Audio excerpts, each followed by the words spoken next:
if we now move to Kat Boettge, if you're happy just to have a brief introduction about the work that you do, some of your background in working with mental health, and essentially as a discussion point, how we can then make changes and move forward and come together as a community of women, either through social media or through activism, and how we can effectively help other women and other people within the party as well as the wider population. Thank you, Kat. So I've got a degree in psychology and a master's in psychotherapy, integrative psychotherapy.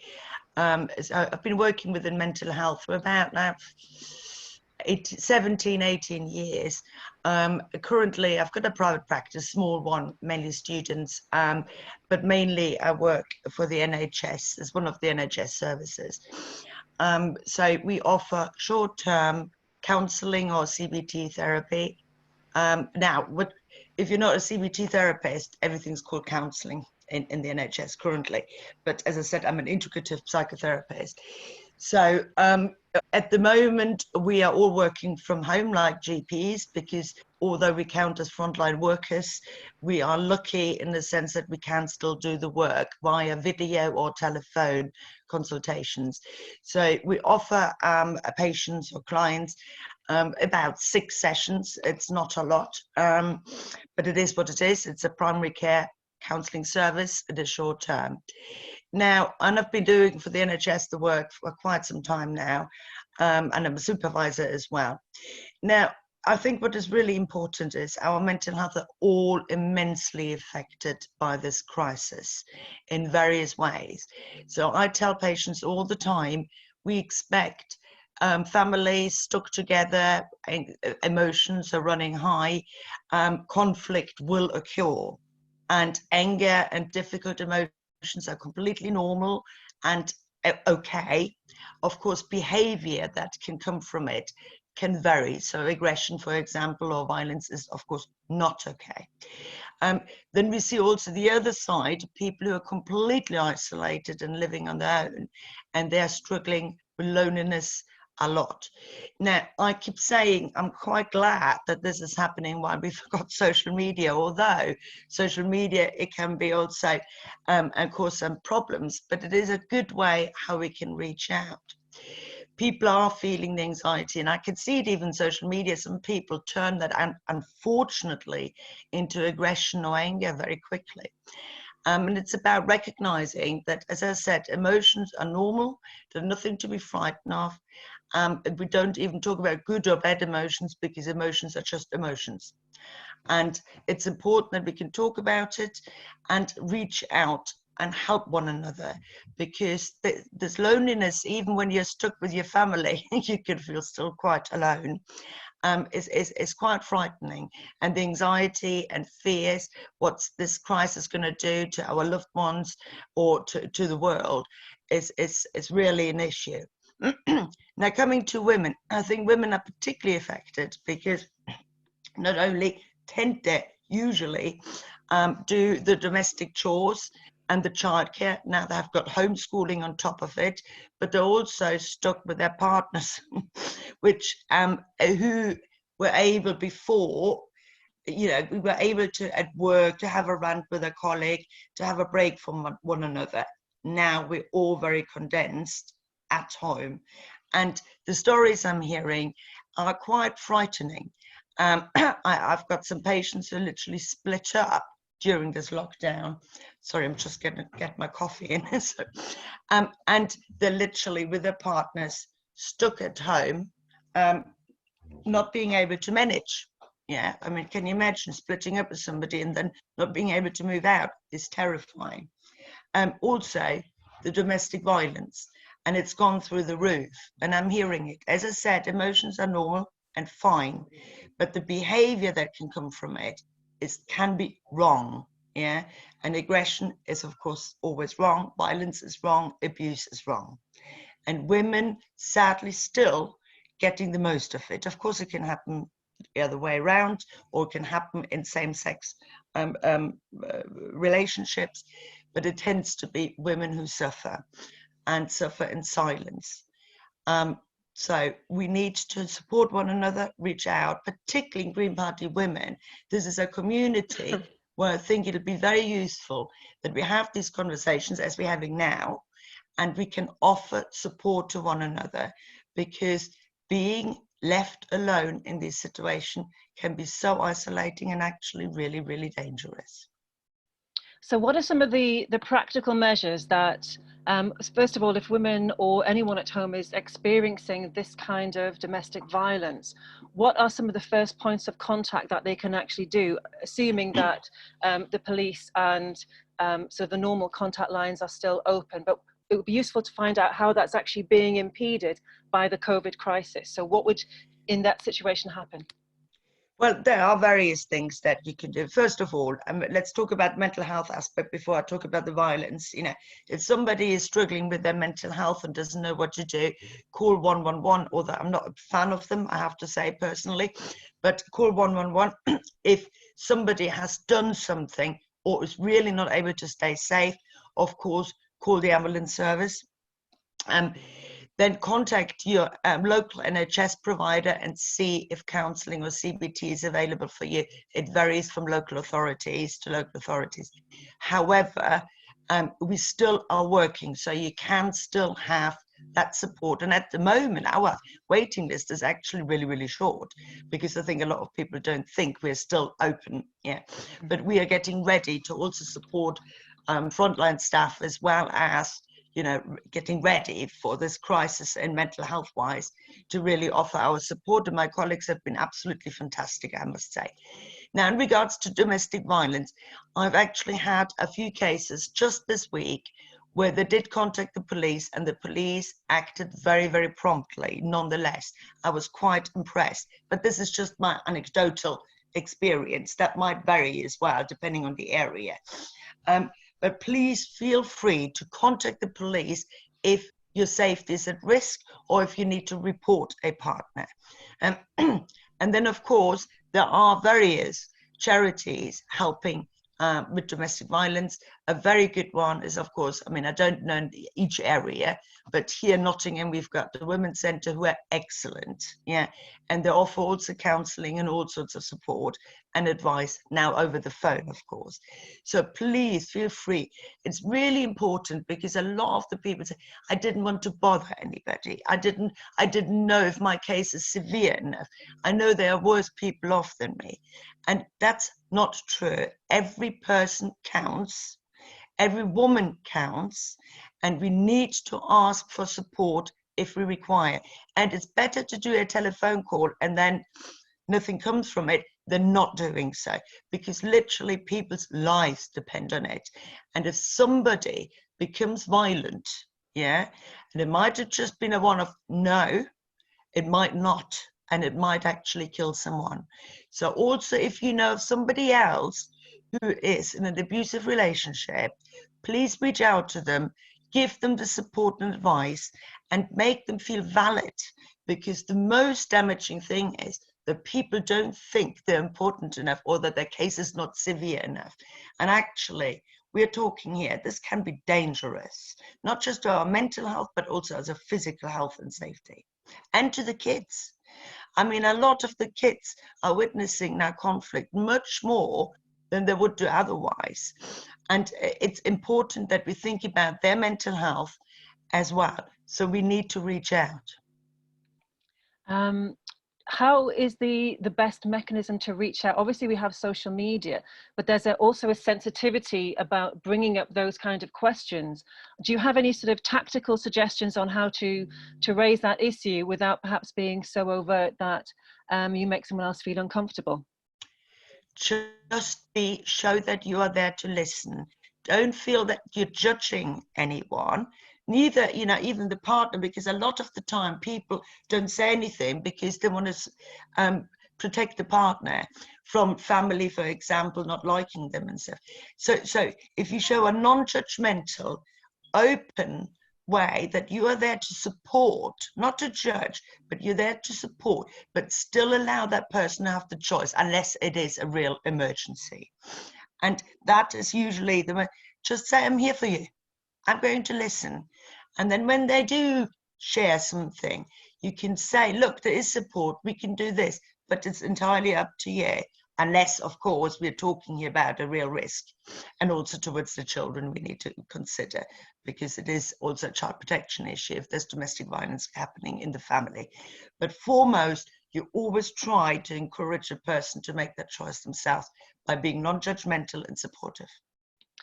Do we have any questions from our members on this particular issue?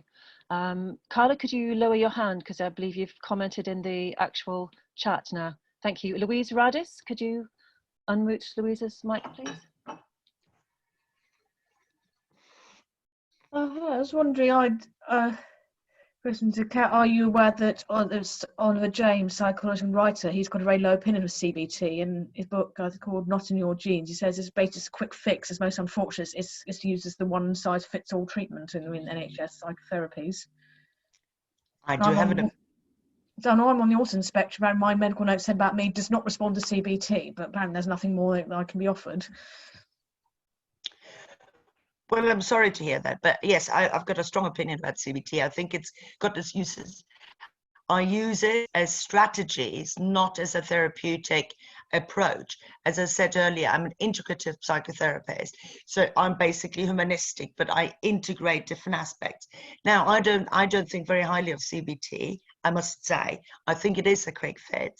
It has its place, it can be useful, but I think only as part of an integrative approach, because empathy in the relationship is actually the most important aspect of the healing, and all research has shown this.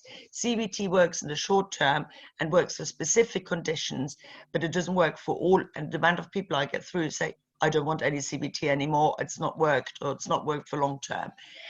Yeah, unfortunately, at the moment, we're still in a time where the NHS has been favouring CBT, just simply because of the lobbying that has been put in. But I think this is about to change soon. Could you briefly explain what you mean by the lobbying? Well, when it all started, what we call IEP services, which are primary care psychological treatment, yeah. The CBT therapists, or the lobby, the associating body, was very quick in producing the NHS with research showing that it's got good results, which it has, but it's only short-term research being done. And now the humanistic therapists are starting to do the same about 14 years later. So CBT has been favoured just simply because they lobbied the NHS and the government and saying that they're more effective. Does anyone have any suggestions on how we can actually do anything regarding activism within the Green Party Women group from the membership? Louise, yes, I think your hand's up again. Is it the same?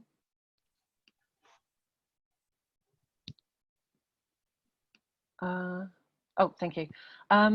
Does anyone have any suggestions about anything that we could do collectively as Green Party women to raise awareness of this? Obviously, we've already got the video that was done 2 weeks ago with Karen Ingala Smith talking about the Counting Dead Women project and the femicide census. That link is in the discussion document with Kat's further information. Do we have any further points on how we can actually work as a community on this? I'm seeing a hand, I don't see a name, sorry. Sal? Can we unmute Sal, please? Thank you.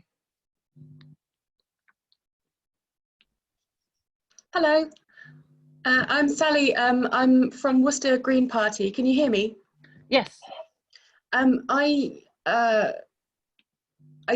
think I am the social media officer. I'm not entirely sure. I've just been kind of kicked out in a weird way. We had Facebook groups, and I had no idea about Green Party women until I saw a Facebook post on the page itself. But in my time as the social media officer, I was heavy on the getting women together, and if I'd known about this, then I absolutely would have been just pushing it really hard and just making people aware that it's there and that you have to opt in. So maybe if the social media officers were told about this and the importance, because if they're men and not interested, not all of some of them are all right, yeah, then they might not understand that it's not just a matter of if you build it they will come. So I think that through the social media effort there, we can get loads and loads of people involved. And for the people who aren't on social media, like I'm friends with a Green Party member who's in her 70s and she is on social media, but some people in that age group aren't. And I could tell her about that, you know, if she weren't on social media. So yes, I just had the same point 15 times. Sorry about that. I think that's also reiterated in the comment I've just seen in the sidebar, which is from Mariette, which says, should we, in a practical way within our local parties, list services available within our communities for people living with domestic conflict? I think that's a very good idea. Mariette, would you be happy to take the lead on that since you posted the issue? What I'm suggesting is just sort of to briefly outline some of the technical issues that we've been having. Essentially, the Green Party Women functioned as an email list for several years after it was set up, I believe, in about 2010 by Natalie Bennett. About 5 years ago, there was some kind of an issue, we're not entirely sure why, but then the email list then became unfunctional. Yeah. And because of that problem, there's been huge difficulties with subsequent committees actually having a base of membership with the Green Party Women. So because we are not recognised as having a database of members on CBCRM, we can't actually have a mailing list, because certainly since the GDPR legislation came in 2 years ago, we can't have a separate contact list. We have to manage everything through the CBCRM database, which leaves huge problems in our communication. And as you've probably found out, the methodology of getting people and inviting them to this meeting today has been interesting, to say the least, and also incredibly stressful from the perspective of the committee. And I'd like to say a huge shout out to everyone on the team who's been so active and so dedicated in trying to make sure that not only is this group represented, but is also representative. And there have been obviously disagreements within certain elements within the party about particular issues, which I'm not going to go into now, but I'm sure we're all aware of them, and how we can actually sort of move forward as a group of organising and also within the function of the party itself in order to have a profile and a base for activism. Initially, that was going to be through through the different processes that we have on Green Party Spaces, but we found that there's been such poor engagement on that. And also several of the other, in fact, many of the other liberation and affiliate groups don't use Green Party Spaces as a mechanism for their communication. They use Facebook or they use other kind of systems. And Green Party Women hasn't had that. So the difficulty is trying to essentially build all that infrastructure while we don't have a membership database, and that has been the actual problem. So what we're trying to do is to consolidate it through the Slack group, and this was suggested by Jordan Harp, who is the head of IT, and this was suggested as a potential because it would allow the effectiveness of having an email distribution list that could also have additional functionality in terms of other APIs that could be added on top of it. So what I would suggest is that in the comments, if people are interested in joining this particular issue, we will then run a campaign stream through a channel on the Slack group. And then if people can either disclose their skills or things that they want to become involved in, either with the hashtag sort of domestic violence or mental health or any kind of aspects that they are particularly interested in, if they can also raise the issues of the skills that they have and the networks that they have available, that would be very useful in terms of us allocating responsibility and who can actually start moving forward on this. Because I think Mariette's suggestion about aggregating information is something that would be very useful that we can do at this point. And it's also something tangible that people can do while they're in lockdown and while they still have access to social media. So again, to reiterate, we're keeping the comments in the chat as a functionality for using that as the basis of minutes, so we can then move forward on the progression of the activism. Now, it is 12:30, so I believe Dr. Kate is in the chat. Is that correct, Dr. Kate Paradine? Hi there. Ah, hello. Kate Paradine. Hello, Kate. So moving on from the issue of domestic violence and other issues sort of concerning women, could you give a brief introduction to yourself and the organisation that you work for and why we've asked you here today? Yeah, sure. Thanks very much for inviting me, and apologies if there's a bit of background noise. I have some irritating children, my own children I might add, that are playing netball in the garden, so I've asked them to keep quiet, but I'm not sure how much they'll honour my wishes. Just to say that Women in Prison, for those of you that don't know, provide services for women in prison and those at risk of offending through women's centres and also in the prisons. But we also campaign for a significant reduction in the use of prison for women and also the rights of women in prison and affected by the criminal justice system. And I've been asked to speak today about a particular campaign around COVID-19 and a campaign to significantly reduce the number of people, women, men and children held in detention through prison and other detention sources, i.e. youth offending and for reasons of refugee status. And for people who missed the beginning of the call, I'm just going to draw their attention to, there was an updated amendment that was posted. Apologies, this was due to a technical issue regarding email and getting the information proofed. So we have posted that as the Green Party Women online schedule number 2, and that contains the updated information, which also contains the updated links that were referred to by Kate. Sorry, just to flag that up. So thank you, Kate, if you can continue. Thanks, Dawn. So I was just going to speak for a few minutes about what the issues are and what our campaign is, and then for a couple of more minutes about what I think that you as a group might be able to do to support us if you were able to. So, I mean, for those of you that don't know, there are about 3,600-700 women in prison, usually at any one time, and that's about 5% of the total prison population. The vast majority of women in prison are there on sentences that are quite short for low-level non-violent offending and don't present a risk to anyone. Often those are theft, so shoplifting is still a very common reason why women are sentenced to prison. Others are there on remand. Again, they don't always receive custodial sentences, and that is no different during COVID-19. What we've been campaigning for is that because prisons present such a risk in terms of spread of the disease, because of the fact they're overcrowded, because of the nature of imprisonment and the difficulties of self-isolation, the fact is that the prison service has responded by creating a new regime, which means usually around 22, 23 hours in cells, which will go on for the period that it needs to in terms of preventing risk of spreading the infection. For us, this means that for women, there are major issues, not just around the disease itself, but mental health and well-being, ability to stay in touch with family, friends, and particularly children, and a massive issue in terms of their own mental and physical health.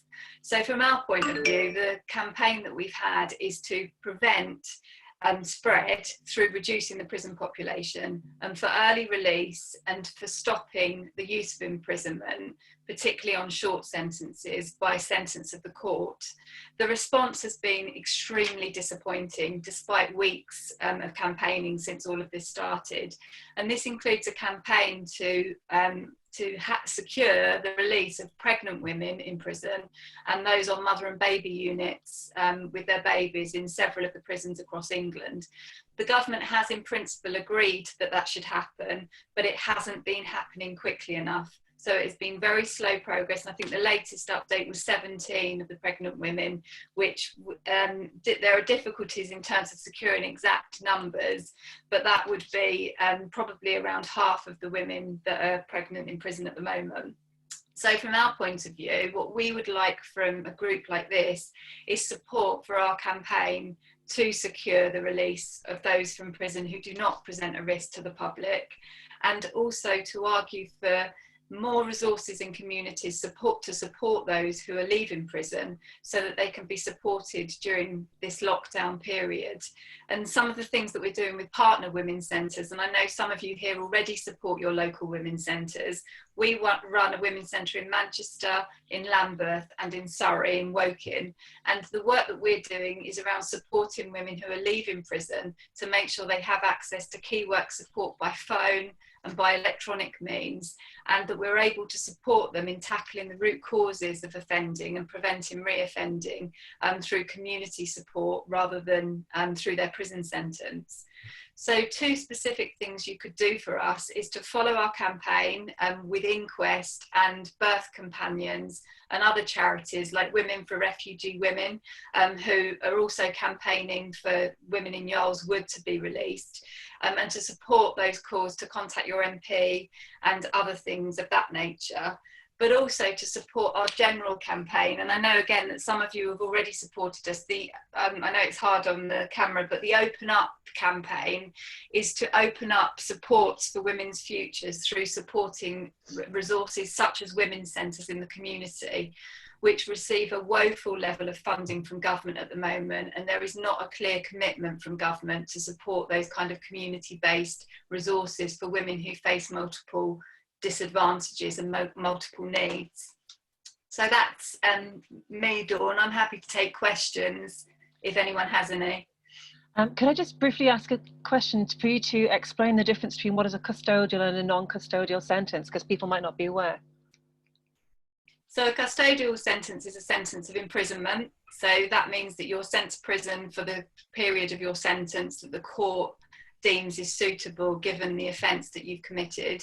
And a non-custodial sentence is a community sentence, which often involves, it can involve things like electronic monitoring, community work, and also tackling root causes of offending through various means, whether that be accessing mental health services, substance misuse and so on. And a non-custodial sentence is supervised by the probation service, and often services like ours also provide support in addition to that in order to help women to access the support they need to actually address the reasons why they're often brought into the criminal justice in the first place, which are often mental ill health, poverty, substance misuse and so on.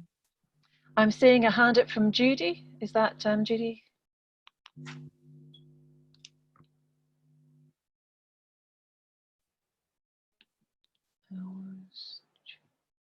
Oh yes, Judy. Hi, hello. I'm unmuted now, I think, aren't I? Yes. Yes. Thank you. It's tragic, isn't it? And thank you for that sort of briefing on how tragic it is. I hear you asked us, you know, for the Green Party to support your campaign. And I was just sort of thinking about how we can do that. And I would think in the first place, I'm not quite sure who our spokesperson is on women's issues. I think it might be Amelia, actually. I'm looking at Sian there. Is Sian sort of, maybe Sian isn't sure either. I think it's a sort of thing, though, that we know. I think it's something that we should be able to do publicly. I don't have, I think it's something that Green Party women could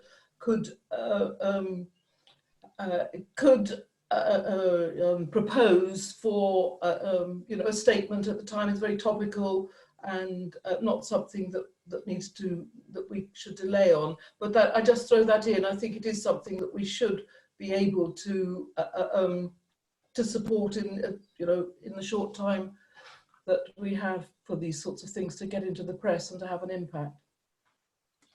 Yes, so if anyone wants to get involved in that campaign, obviously we're looking for expressions of interest at this stage. It's not a legal commitment, it's just trying to get people who can organise or are interested in working together as part of a sort of a focused group on this particular issue, and to make sure that we are organised and that we actually have some kind of strategic objectives. We're planning on doing that through the Slack, and like I say, we will do a separate channel on this as a particular campaign. So if people can, in the chat on the side of this Zoom call, flag up any interest that they have, any suggestions that they have, or any potential ways of working in terms of other links to organisations that they might have, not necessarily links to other organisations regarding women's in prison, but in certainly women's organisations and networks that we can tap into in order to get the word out and to get the information out on this particular issue. and we'll organise the Slack channel once we get the minutes and once we have sort of expressions of interest. Do we have any other questions for Kate on this issue of women's in prison? Oh, sorry, Frida, yes. Yes, I was wondering, Kate, if you can say anything about there's a group of women's centres that are setting up facilities to actually take women who are in custody as an alternative custody. You'll know about that, I think. Brighton's one of them, I think. Yeah, so we work really closely, increasingly over COVID-19, with women's centres across the country, and there are women's centres in many areas that provide support to those leaving prison and those on community sentences. And Brighton Women's Centre is a very close partner of ours, and Lisa Dando works closely with me on all of these issues. But what we would really like is Green Party women to increase those links with women's centres, because we're increasingly becoming more politically active. So we provide services on the ground, but there is an increasing desire for women's centres to become more politically active in calling for the sort of support across the country that we provide in pockets at the moment. So thanks, Frida, for highlighting that. It's a really important part of our work. Yeah, I was chair of Cllr and Kirklees Women's Centre for many years when we set up the women in prison, you know, the links and working with women in prison. Unfortunately, I died from that when I started being active in the Green Party.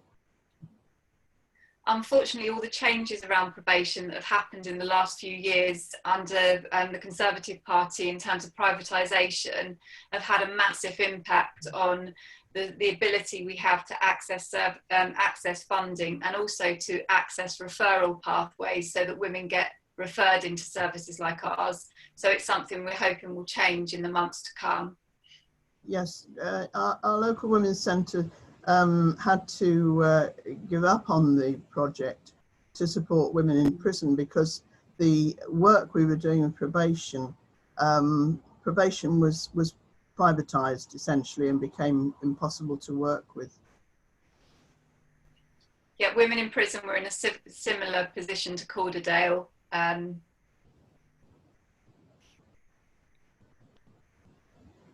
But I think the time's right, really, to have a campaign to develop women's centres everywhere. I think they should be funded properly through local authorities.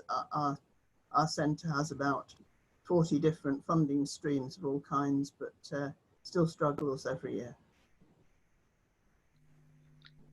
Kate, can I It's ask? very common. Sorry, I'm seeing a hand from Sal. So, hi, it's Julia. Hello. Oh, and sorry, I'll take Hi Sal there. and then Julia Erskine, who is under Richard Erskine. Hi there. Our local rape crisis centre, it has been so underfunded that I called them in the early autumn, and they said that it was 6 months waiting list. It's 6 months in Worcester, and women's centres are really, really important. I think that the rape crisis centres could be a central part of that, because that's sometimes how women can get to deal with other issues. Okay, thank you very much for your comment. Just going to quickly take a last comment from Julia, who's under Richard Erskine. Dee, if you can unmute Julia. Hi, everybody. Can you hear me? Yes. Hello there. Hi. I was just thinking, I don't know very much about this topic at all, but I'm just thinking about the general picture as in regard to prisons as a whole for the population, you know, men and women and kids and whatever, and thinking I think it's quite important that when we're looking at this, we're thinking about how we can integrate the whole, how we can get away from prisons as a first course, as a first route, if you like, generally, and wondering how we can sort of encourage the government to sort of work more you know, more helpfully for people who are just sent to prison. Do you know what I mean? Am I making any sense? Kate, if you can have a final comment from you on that. Yeah, sure. Thanks so much for raising that issue, both of you, because firstly on Sal's point about the rape crisis centres, we work really closely with women's organisations on domestic violence and sexual abuse really closely. So the idea is that we fundraise, we raise awareness of the need for women's specialist services around all of these areas. So there isn't a divide and rule tactic, and certainly Fawcett and other women's organisations have just put a letter out last week, which is about the impact of COVID-19 on women in a number of areas, including the area of domestic abuse and all those sort of issues you're covering on your session today. And the point that was just made about prisons in general, absolutely. We would love this group to be alongside us in taking an abolitionist stand. Oh, I think we're having a technical issue with Kate there. My understanding was that her position was that we were wanting to take an abolitionist stance. I think that was the following of her sentence. It looks like we've lost Kate to a bandwidth issue. We're going to take a short comfort break. We'll come back at 1 o'clock. There have been several comments in the chat about the updated agenda that's now been posted about 3 times. To make people aware, obviously, if they leave the session and come back in, they will then lose the chat discussion. And obviously, there might be a waiting list to get back in. We are recording the session and we will keep the recording live to keep for transparency reasons.